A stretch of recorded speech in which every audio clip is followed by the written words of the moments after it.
Excellencies, ladies and gentlemen, distinguished guests, colleagues, good morning, good afternoon, and good evening. I'm not sure where everyone is connecting from.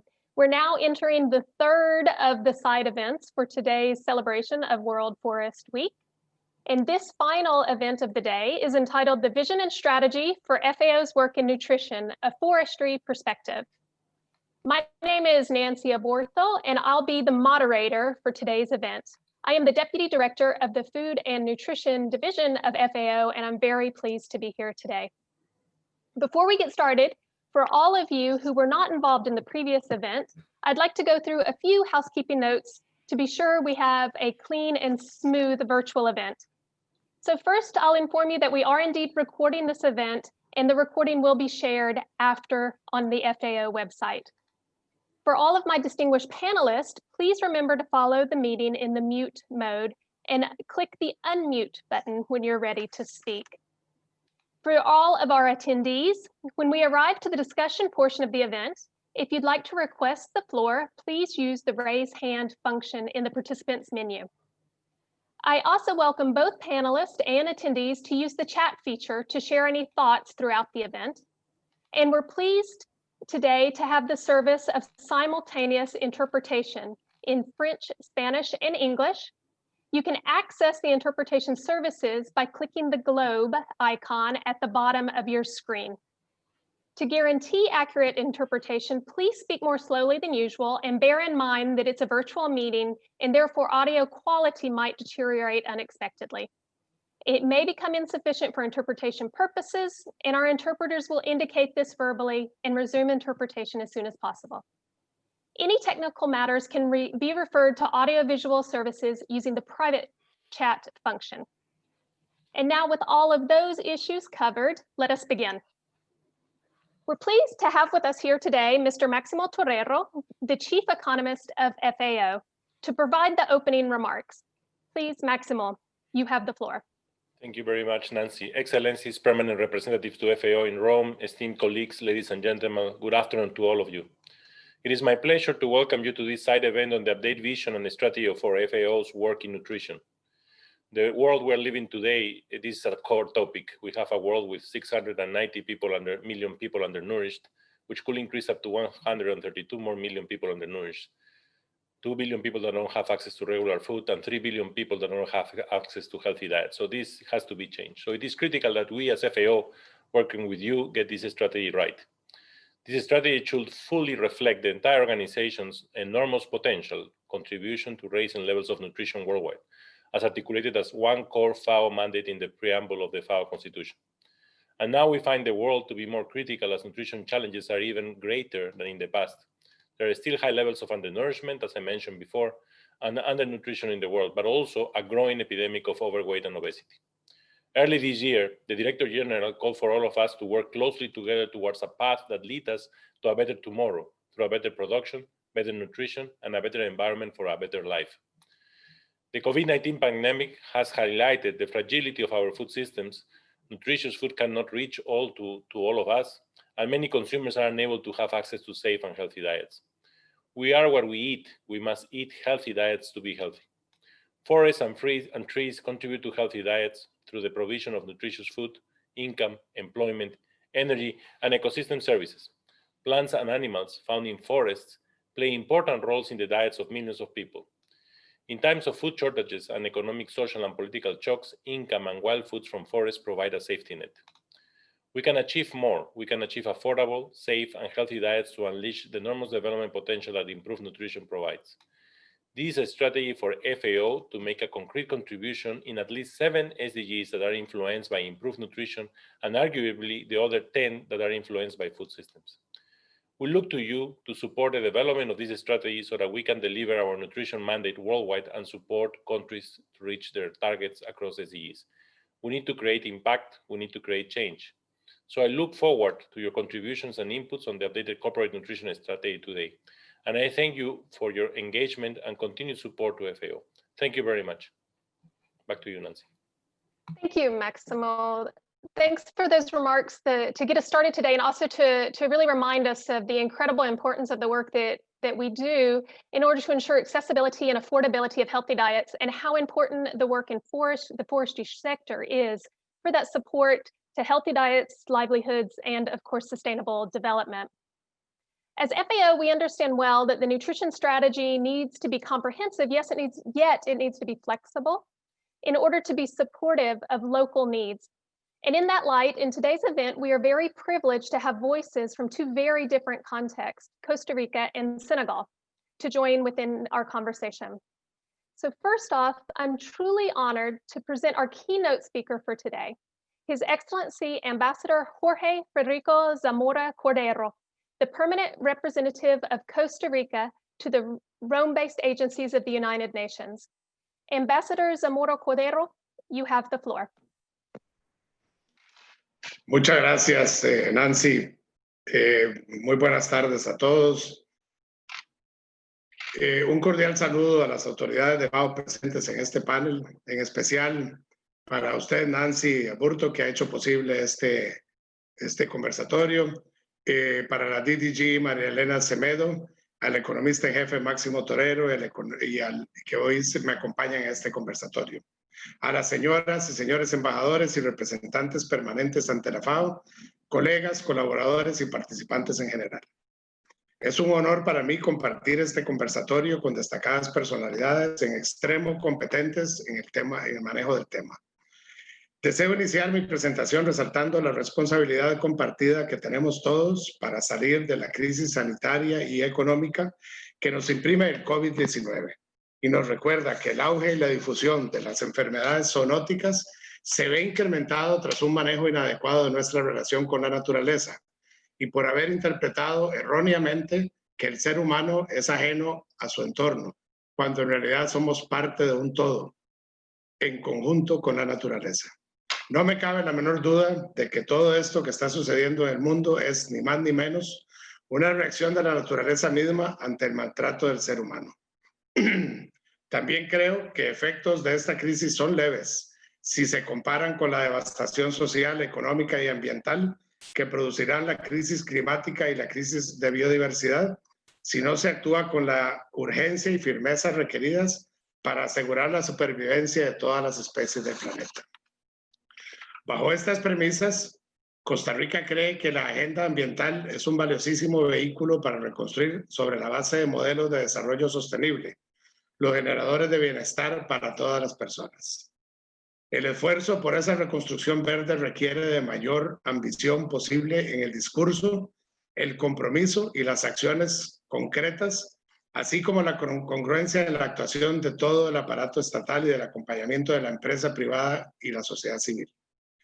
Se trata de transformar nuestro ADN, de hacerlo verde, de transmitirlo a todos, no solo a nivel político y laboral, sino también en nuestra vida cotidiana. O sea, innovar nuestros esquemas mentales y comportamientos para permitir un nuevo contrato socioambiental. En síntesis, esta reconstrucción verde debe ser sostenible de largo plazo, implementada con enfoque sistémico y dirigida para generar bienestar antes que riqueza. Los bosques son parte importante de este ciclo natural, por su aporte a la captura de carbono y por ser el hábitat de muchas especies que forman parte de la diversidad biológica. Estos constituyen una fuente de vida.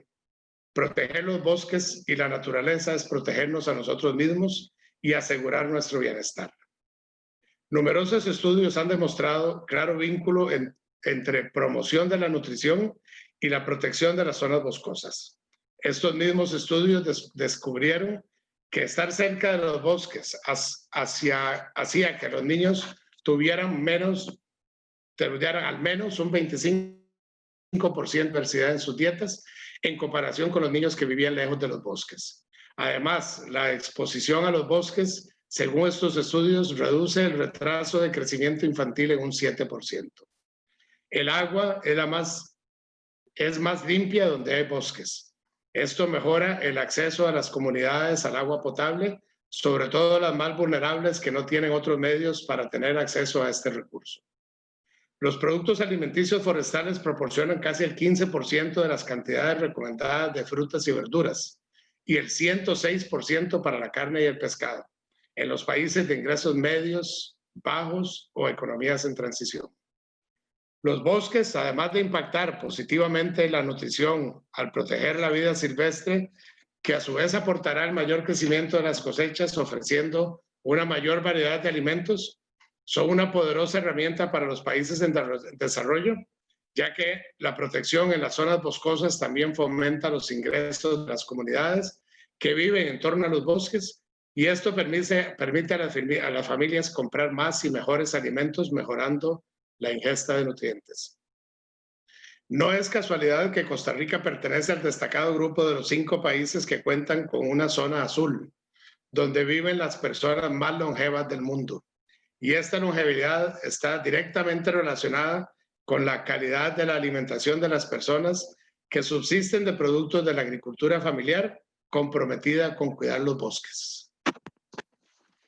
El impacto positivo de los bosques en la nutrición debe entenderse y promocionarse desde el abordaje coordinado que promueva el desarrollo económico y la conservación de los bosques, sin priorizar una sobre la otra, sino entendiendo que ambos se necesitan de manera mutua y que son precisamente la materialización exacta del concepto de desarrollo.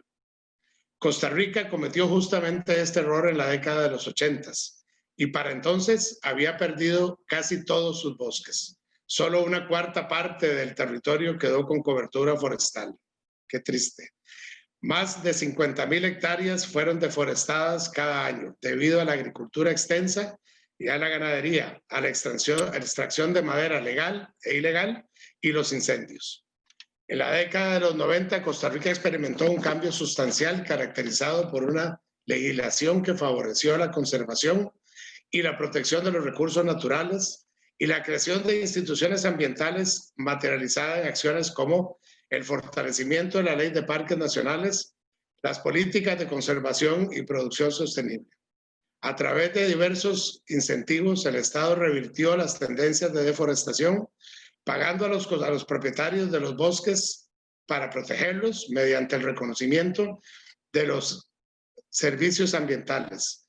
En 1996 entró en vigencia la Ley Forestal número 7575, que derivó de 2 instrumentos clave para revertir la deforestación: la creación del Fondo Nacional para el Financiamiento Forestal, FONAFIFO, y el Programa de Pago por Servicios Ambientales, PSA, que consiste en un reconocimiento por parte del Estado a los propietarios y tenedores de bosques y plantaciones forestales por los servicios ambientales que brindan: la mitigación de emisiones de gases de efecto invernadero, reducción, secuestro y almacenamiento y absorción de carbono, la protección de recursos hídricos y la biodiversidad, servicios que tienen un impacto directo en la mitigación y adaptación del cambio climático.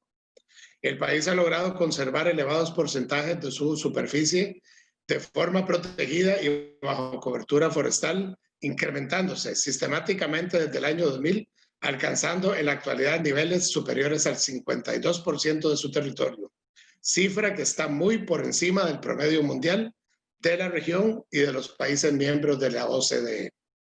En resumen, los esfuerzos que por medio de programas para la reducción de emisiones y el fortalecimiento de resiliencia y adaptación al cambio climático que realiza el país en diversos sectores productivos para mejorar su competitividad y reducir su huella de carbono, como por ejemplo los NAMAs o acciones nacionales apropiadas de mitigación en café, ganadería, musáceas, arroz y caña, las iniciativas que el país impulsa por el desarrollo de inversiones con efecto ambiental positivo, utilizando diversos mecanismos tales como fondos verdes y beneficios ambientales por buenas prácticas agrícolas y pecuarias. Costa Rica ha sido pionera en el desarrollo de los programas que estimulan la dotación de servicios ecosistémicos por medio de la producción agropecuaria en sistemas mixtos de producción y el desarrollo de programas que fomentan las buenas prácticas en la gestión productiva para la protección de los recursos naturales, la inocuidad de los productos, el bienestar animal y la protección de la biodiversidad. Son algunos de los elementos que han hecho posible avanzar con una visión verde. La actividad turística costarricense es una importante generadora de riqueza con efectos multiplicativos que se extienden a la totalidad de la economía. A diferencia de otros países con una oferta turística de ciudad, el modelo costarricense ha basado casi por completo en el contacto y el disfrute de la naturaleza. Por ello, el país ha implementado certificaciones de promoción al ecoturismo, tales como la CST, Certificación de Sostenibilidad Turística, a hoteles y empresas turísticas o el programa Bandera Azul, como galardón a empresas, escuelas, zonas turísticas y otros que estimulan la protección ambiental y el manejo adecuado de residuos sólidos y producción sostenible. El imaginario del costarricense está fuertemente ligado a la riqueza natural del país. El país alberga en su pequeño territorio el 6% de la diversidad mundial, además de que los parques nacionales y la recuperación de la cobertura forestal y especies asociadas de animales silvestres son un orgullo y fuente de patriotismo. Esto le da al país una importante ventaja competitiva que viene de su reputación de amigable con el ambiente. Esta condición está rindiendo y dará aún más a futuro frutos que van desde turismo y agricultura hasta inversiones financieras verdes. De igual forma, gracias a grandes esfuerzos e inversiones históricas, la matriz energética de Costa Rica sumará al final del año y por el 6º año consecutivo casi el 100% de generación renovable limpia, procedente de 5 fuentes: agua, viento, geotermia, biomasa y sol. Ello acompañado al gran proyecto que Costa Rica se ha planteado a través de su ambicioso plan de descarbonización, con el cual el país aspira a ser una economía moderna, verde, libre de emisiones, resiliente e inclusiva para el año 2050. Más allá de esto, no todo son buenas noticias. Costa Rica se ha visto seriamente afectado por un elevado déficit financiero y al igual que la mayoría de los países del mundo, el COVID-19 ha afectado aún más su economía. Esto limita enormemente la continuidad e implementación de estos esfuerzos, por lo que acude a los organismos internacionales en busca de apoyo.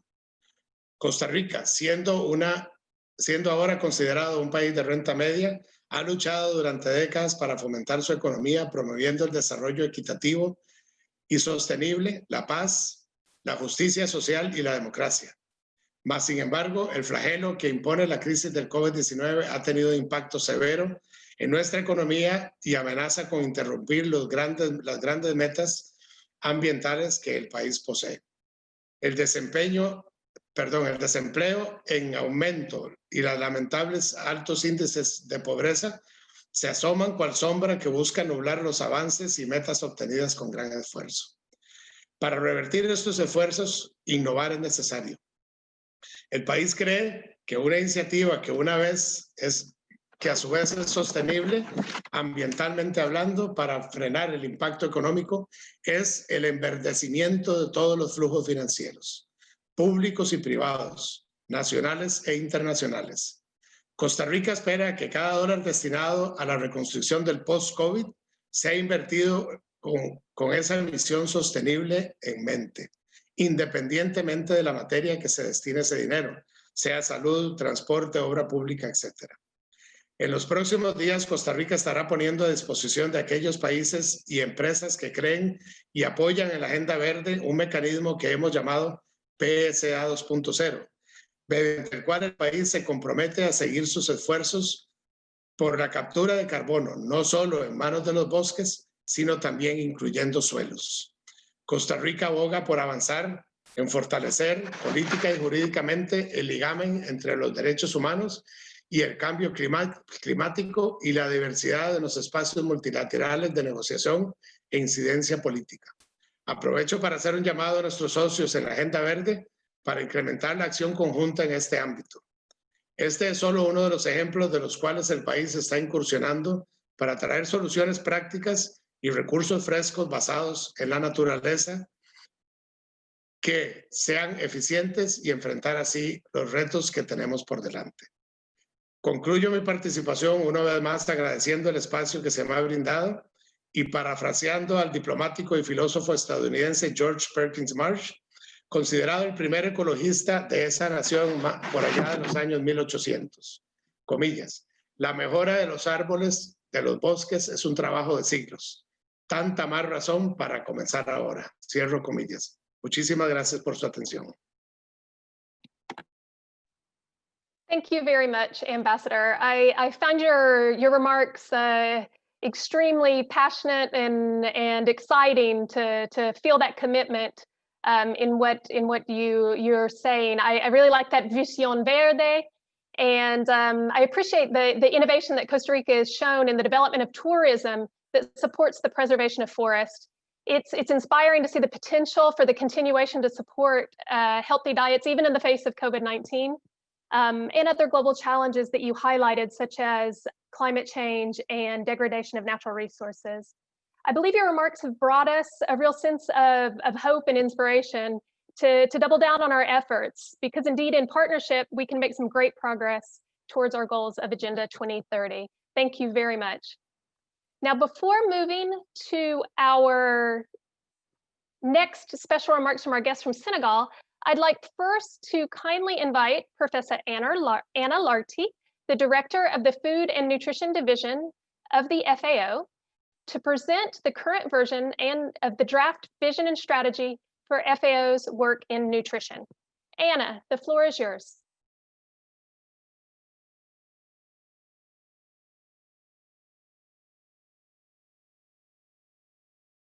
Can you hear me?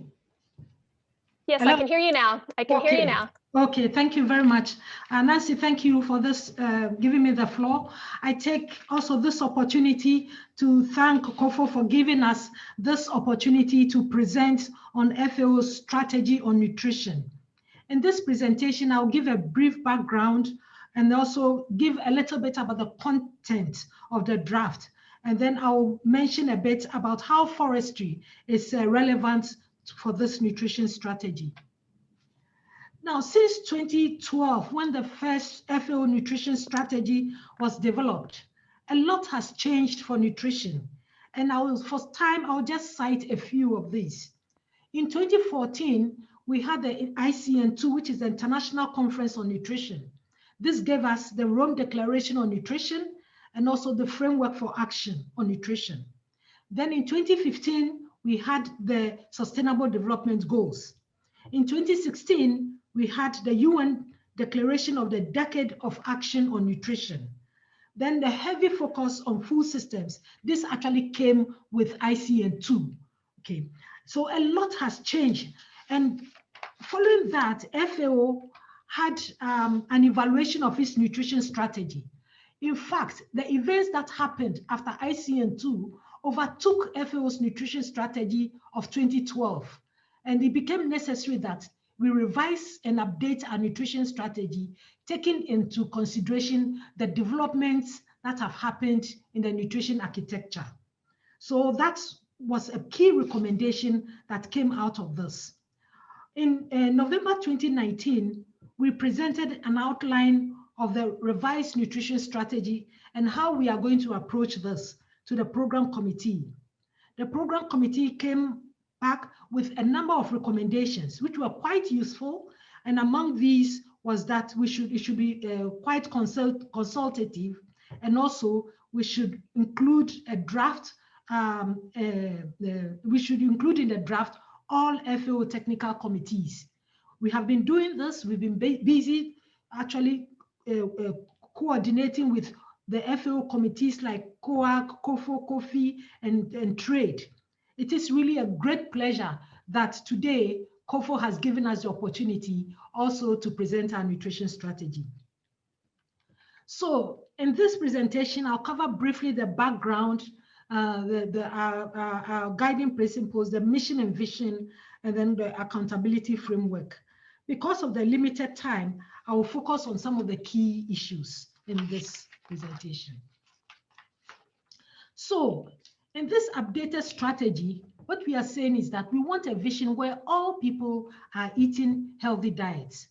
You will agree with me that this vision is very strategic, and this vision is very appropriate, considering, for example, the latest findings from SOFI 2020, where we found that about 3 billion people cannot afford a healthy diet. So it is indeed an appropriate vision for FAO to set for itself in its nutrition strategy. Now, to achieve this nutrition strategy or this nutrition vision, there are certain things that must be attained. One is that agriculture and food supply chains must contribute to healthy diets. And this also includes reducing food loss and waste and making food safer for all. The other is to look at our food environment. The food environment must make healthy diets available and accessible and safe for all and affordable. So the food environment is very, very important. And here, private sector and various sectors play an important role. If the food environment is not right, you cannot expect people to make the right food choices within a food environment that has problems. So we really need to look at the food environment. The third is the consumer. The consumer should have information. We need to empower the consumer with information to make the right food choices. We cannot expect the consumer to make food choices if the laws and the regulations around him does not empower them. So this is very important. So as FAO, we also have a mission, and our mission is to accelerate actions to ensure food systems enable the provision of food, of consumption of healthy diets.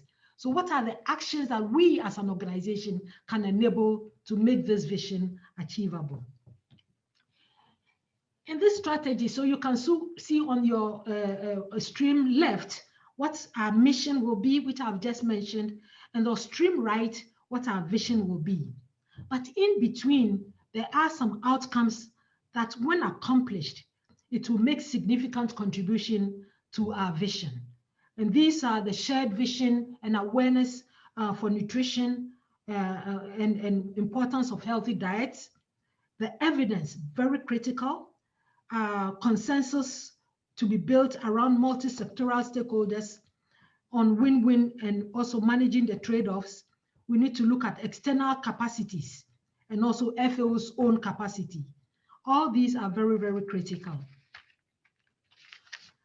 Now, this slide shows activities that FAO must do to accomplish our mission. I must say that this vision is not something that FAO can achieve on its own, but we come forth with our best foot forward. What are some of the things, critical things FAO can do to help us move us forward to this vision? And we have outlined about 15 of these here. For time, again, I will not go through all of this. We will make the presentation available, and also the document will also be available, which you can read into details. But what I will say is that it is very, very important that we look at issues such as, looking at the collating and evidence on data, very important, promoting best practices, look at disseminate how tools, part of capacity building, and communicate the evidence. We need to look at things like convene dialogue for consensus. This is something FAO has the role to do. We can convene our member states and come to consensus on actions to work on. Engage with private sector. Look at leverage technical and non-technical areas of FAO's work, and also align with other FAO policies and strategies. So there are quite a broad area of work that within FAO we can do. FAO, we always see FAO is the most diverse organization of all the UN agencies. FAO really covers so many areas that we can contribute in specific areas to really move forward this vision that we are talking about. We have gone to great lengths to make the process inclusive and consultative. I just want to give you, just from this slide, what we have done. We have done FAO technical, we have collected FAO technical inputs. We have a core strategy drafting team. We also have a nutrition strategy technical task team made up of all divisions and also decentralized offices within FAO in the countries. And also we have also engaged with FAO country representatives. We have also engaged substantially with our members, holding informal consultations, also presenting at all the committees, engaging with FAO's committees, COAG, COFO, COFI, and Trade, and also as I mentioned, with our also in an informal seminar. We have also engaged with external partners, several UN agencies, academics, civil societies, and donors. And we have been very, very grateful that all the external partners we engaged in have responded and given us very useful feedback. We have taken all these into consideration, and we have developed a complete draft which will be presented in November to the program committee. And following this, we hope to submit a final draft in March to the program committee, and also a final document to FAO Council in May 2021. We are also developing an accountability framework and an implementation plan as requested by the committee. Now, this is just to give you an overview of what we have done. Now, let me now go into why forestry is important for the nutrition strategy.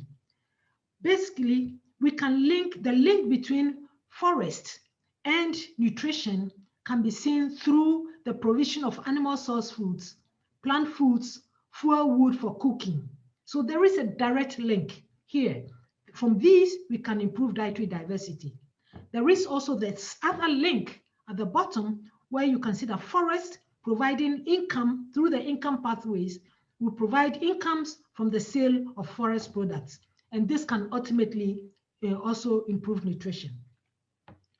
Let's look at broadly some of the roles that forests can play in this.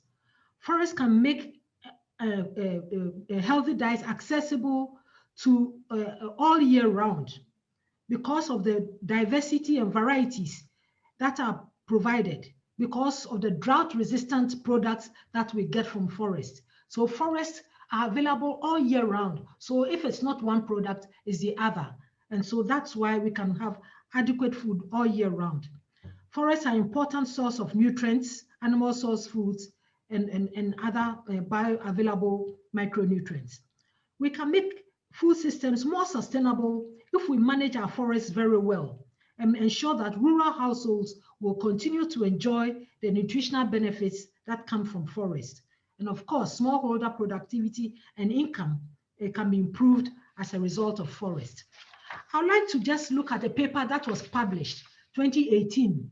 This was done in about 43,000 households across 27 countries.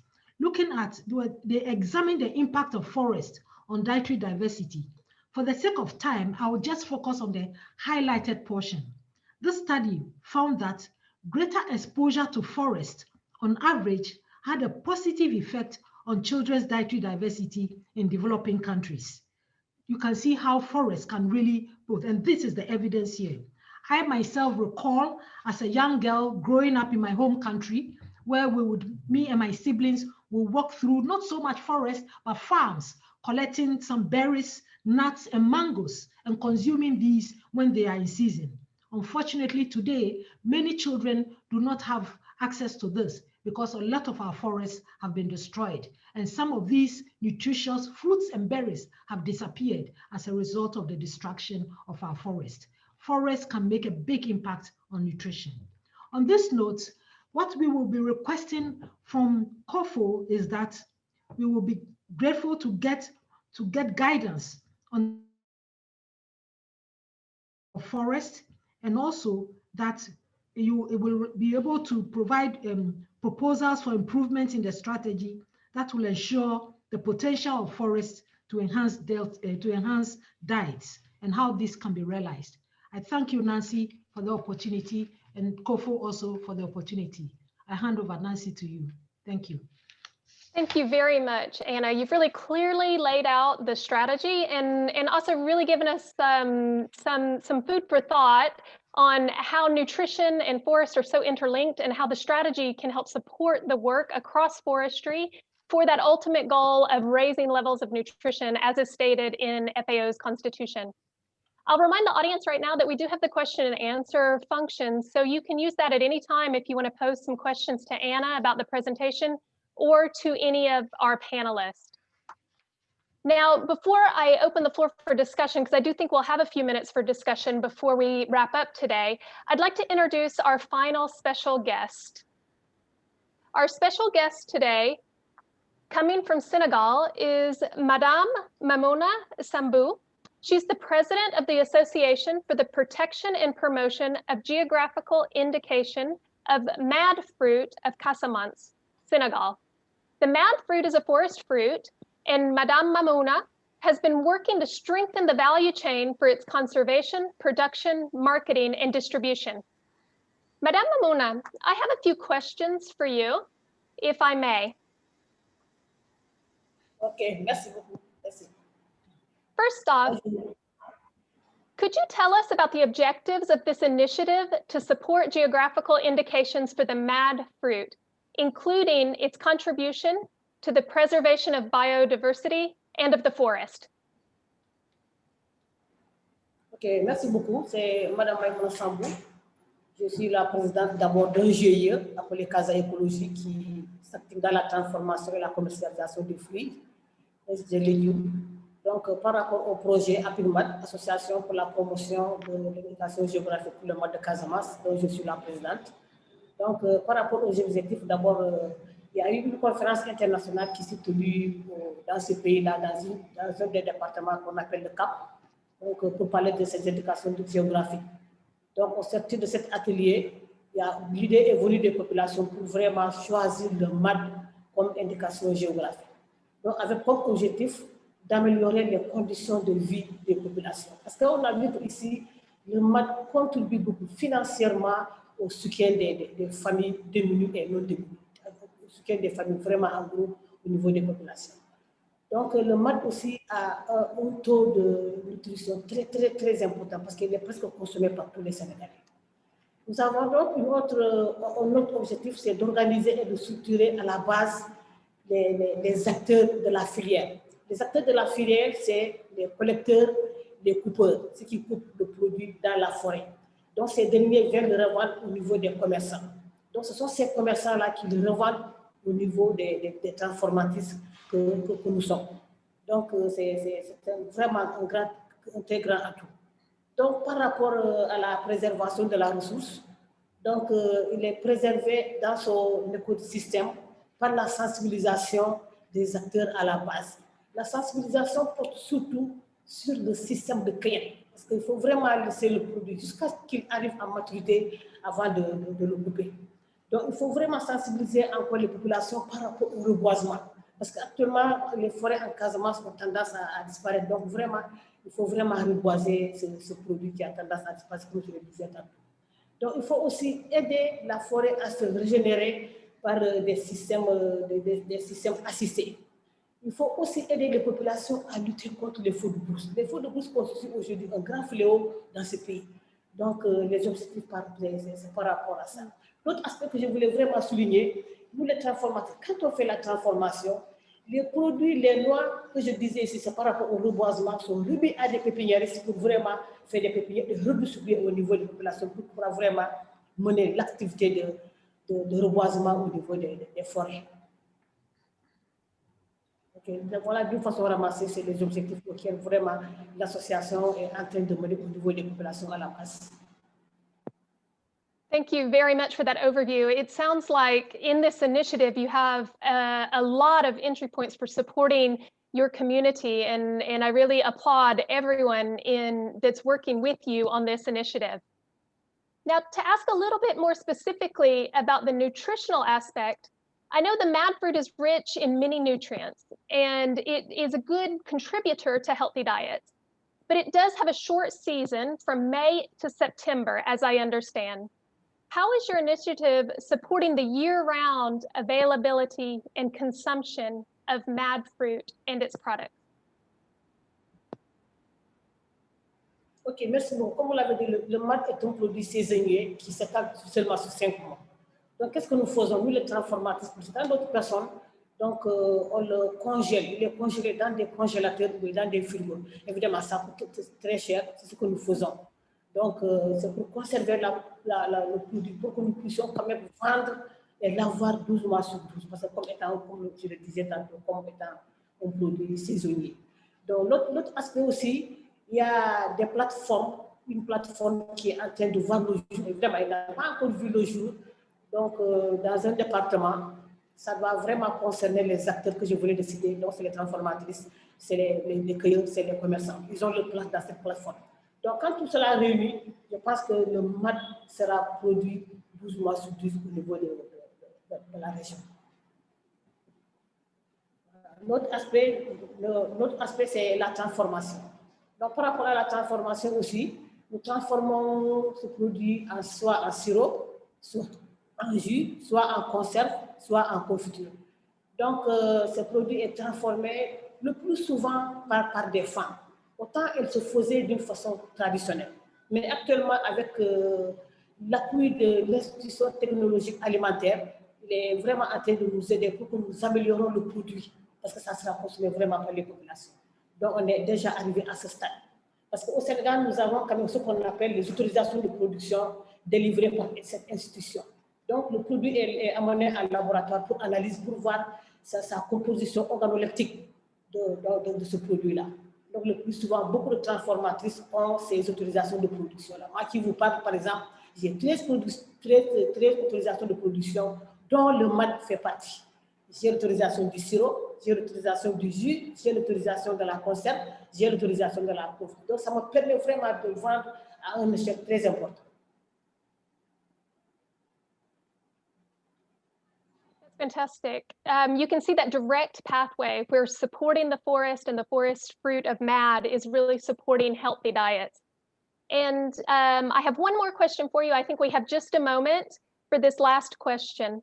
I understand that the processing that you've been discussing has also really contributed to an increase in income of people, especially women, involved in the value chain.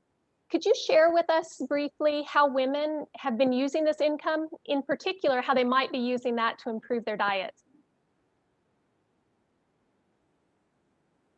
Voilà, les femmes prennent ces revenus le plus souvent, c'est dans la santé, c'est dans l'éducation, c'est dans les plats, parce qu'il faut vraiment quelque part atteindre l'autosuffisance alimentaire. Donc, ces revenus tirés de ce produit forestier sont utilisés directement au niveau des ménages, soit pour la santé, soit pour l'éducation, soit pour que les familles quand même puissent atteindre une certaine autosuffisance alimentaire. Donc, il y a à un certain moment de l'année, nous avons ce qu'on appelle les périodes de soudure. Les périodes de soudure vont de juillet à octobre. C'est des périodes qui sont souvent très difficiles. Donc, cette année, donc de tout le temps d'ailleurs ça, donc le produit, les recettes tirées de ce MAD sont utilisées pour vraiment assurer quelque part l'autosuffisance alimentaire des ménages. Donc, quelque part aussi, parce que cette année, nous vivons vraiment une situation tellement particulière qui est le Covid. Donc, un des maires nous a confirmé quelque part que vraiment, avec le Covid, quand il a eu la période de déconfinement, les populations se sont vraiment appropriées du MAD, ils ont coupé le MAD, ils ont vendu. Donc, c'est ce qui a fait que l'effet du Covid n'a pas eu trop d'impact au niveau des populations parce que déjà, il y avait un fruit qui était là qui pouvait vraiment sauver les ménages. Donc, du point de vue nutrition, je vous donne quelque part un exemple. Moi, par exemple, dans mon unité de transformation, j'allais dans un quartier. Et chaque jour que Dieu fait, j'ai 40 ménages qui viennent s'approvisionner en jus de MAD pour les enfants qui vont à l'école. Parce qu'à une certaine heure de l'école, les enfants font une récréation. Donc, les enfants utilisent cette boisson-là pour vraiment boire. Évidemment, c'est tout le monde qui s'en raffole. Mais les enfants, surtout, vraiment s'en raffolent. Si je dis que ce produit renforce 80% d'eau, 18% de glucides et en vitamine C de 0,048%. Donc, ce produit renferme tous les nutriments nécessaires qui peuvent vraiment donner une bonne santé aux populations, aux consommateurs.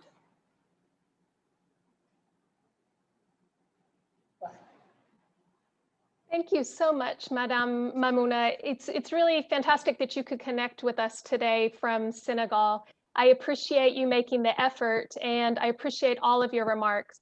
I think next time I visit Senegal, I'll be sure to try some of that mad fruit, which I've never tried before, but you really sparked my interest and my appetite. Thank you.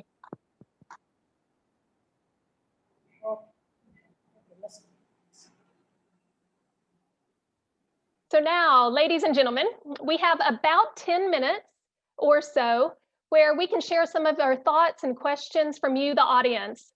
So if anyone, attendees or panelists, have questions for Anna on the nutrition strategy, on Madame, on the mad fruit and the work that she does with geographical indications, or our Ambassador Zamora and his remarks and comments from Costa Rica, I'd invite you to please raise your hand. Our audiovisual technicians can unmute your microphone and you can ask questions. You can also put questions into the question and answer function and we can read those out. So let's, oh, I see someone already has their hand up. I'll go ahead. Michael AZ, can our audiovisual, could you unmute Michael, please?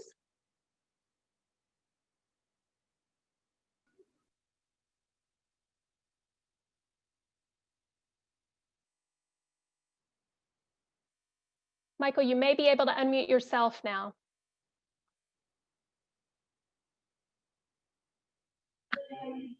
There Hello. You go. Yes, we can hear you. Hello, good afternoon. Hello, go ahead. Okay, Michael speaking. Oh, please, I want to ask the first speaker. I want to ask because of the forex, I appreciate what she said regarding the forex and the way there have been getting things like berries in the forest when they were kids. I appreciate that. Now, here I'm in Nigeria, and you know, most of our forests now in Nigeria will have problem of some extremists in the forest, and now making people not to go into the forest for getting all these good things that she talks about. So I want to ask, what can we do to regain our forests again?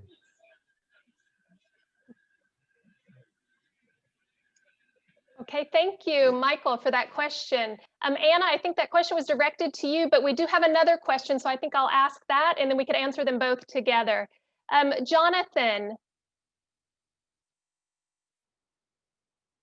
Jonathan, I believe you can unmute yourself now and take the floor. Yeah, thank you so much. I listened to the talk, and actually I'm a forester. So I'm going to also ask in that line. Well, like we know, as was presented, we have a lot of these important forest food tree species disappearing from our forest. And even if we go back to restoration of the forest, we are not sure we are going to restore some of those important forest food tree species because some of them are actually severely threatened and some are actually going to extinction. In my university, we have done quite some work on domestication because we believe that that is one level we need to move up. Some of these important food tree species cannot always remain in the forest. We have to bring them near to the people by domesticating these important food tree species.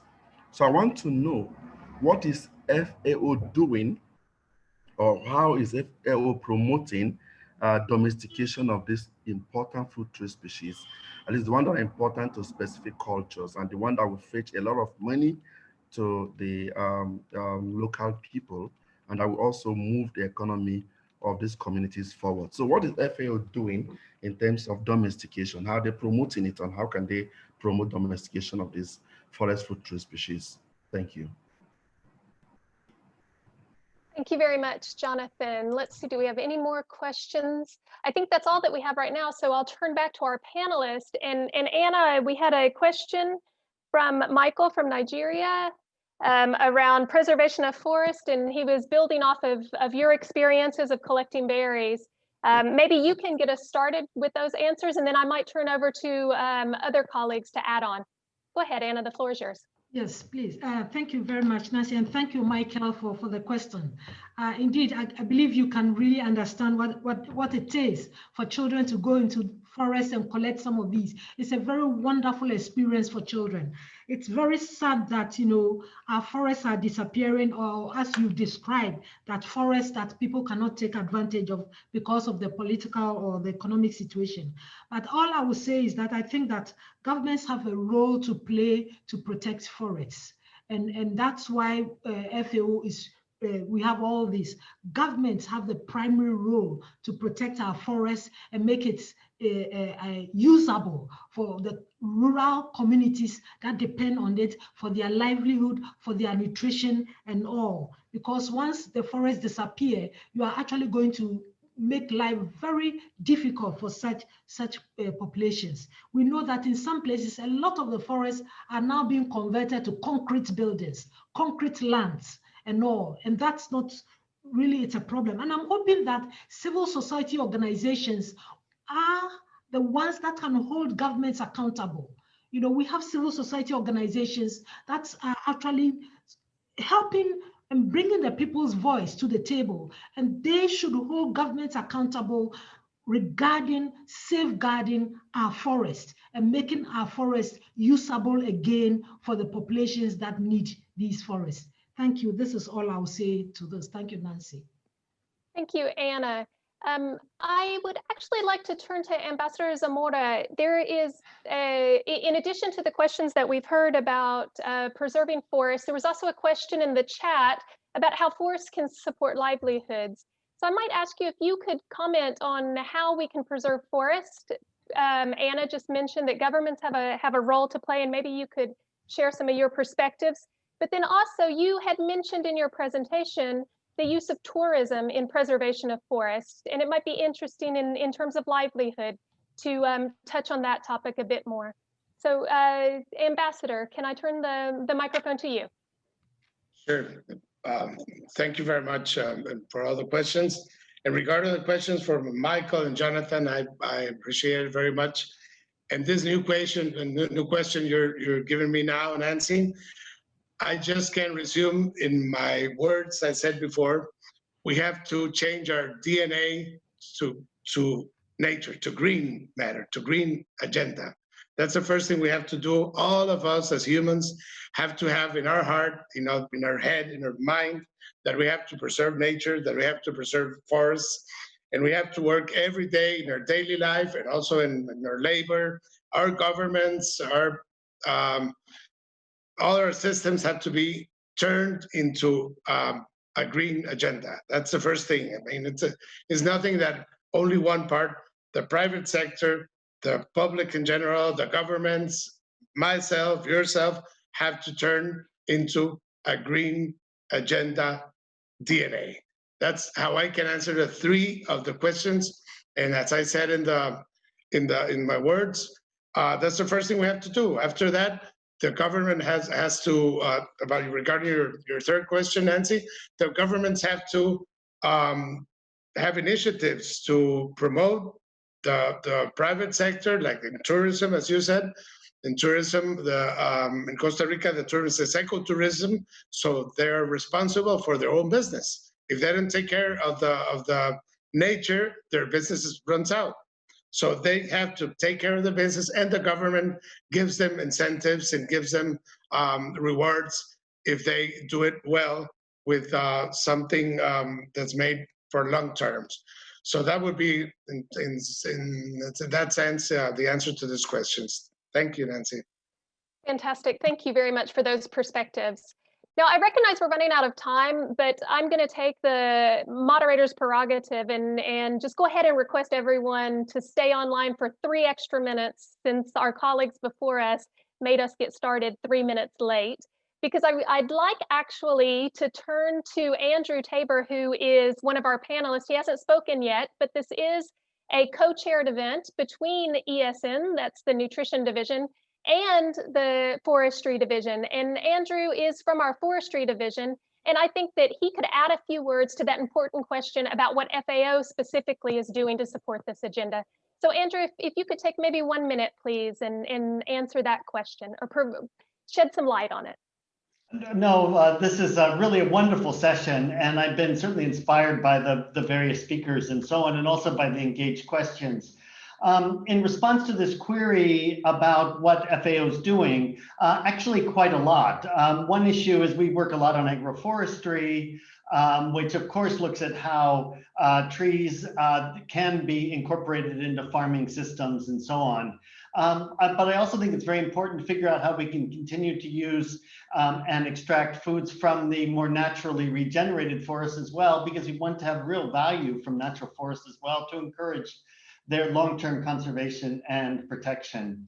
I also wanted to throw in just another issue, which is that while it's very important for governments to ensure protection of forests, it's no surprise to me that the Committee on Food Security is very involved in tenure and rights for forest communities, rural communities more generally. If those issues are resolved, then the communities can better manage and better protect the forests which they control and often have tenure over. And that can contribute to protection and also to traditional food systems and so on.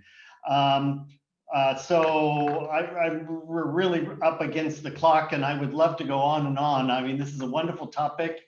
And I think the links on the nutrition in forests is, I think, a vital one that needs far more work. But nevertheless, the Forestry Department is strongly engaged on the topic. So I'll stop there, although I could say more. Thank you, Andrew. I appreciate your passion, and thanks for those remarks. And I do know that you could go further, and we will indeed continue our collaboration to ensure that we're leveraging all those possibilities for supporting nutrition and sustainable forests.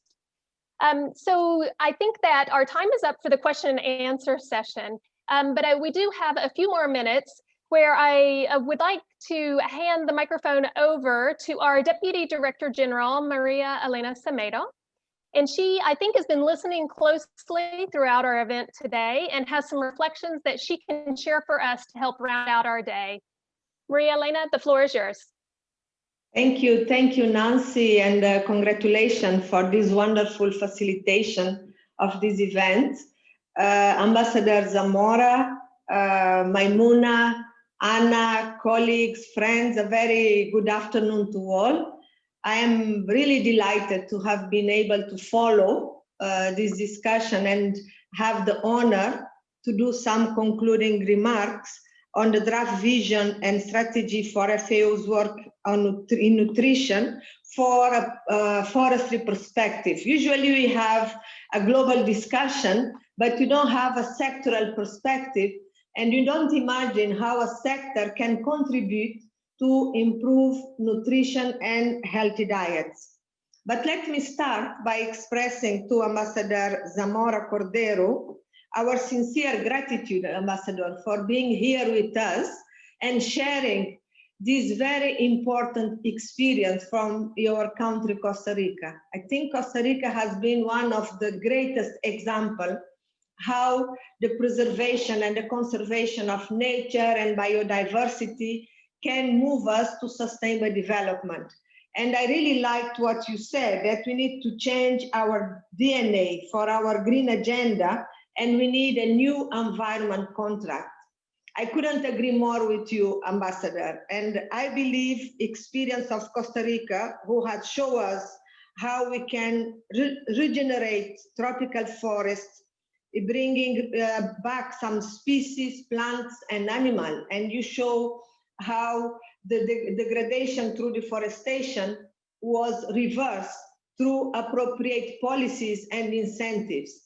And I believe this is what we need from our governments, as Anna was referring. What are the appropriate incentives to give that we can have a differentiation? Because sometimes the incentives could be giving us the bad perspective, but how these incentives, in your case, can have the payment for ecosystem services and really bring a transformation we need through, as you refer, the green investments, the innovation, green finance, the green policy, I must say, global from Costa Rica.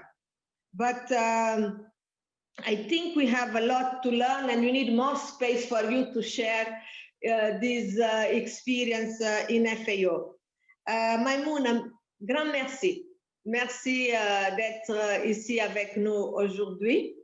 I believe Mamouna shared with us a great experience through the mud fruit, how they use, and I think this is really innovation, geographic indicator to improve the livelihoods and nutrition, and how you are able to use this nutritious food all year round, bringing conservation, bringing process and transformation in a way that a seasonal fruit could be available in different ways during the full year and give healthy diets to the children and to the population. Anna, thank you. Thank you also for sharing with us this vision, FAO vision, and bringing the interlink between forest and nutrition, and showing that through forests, as Maimouna also said, we can have healthy diets the full year round.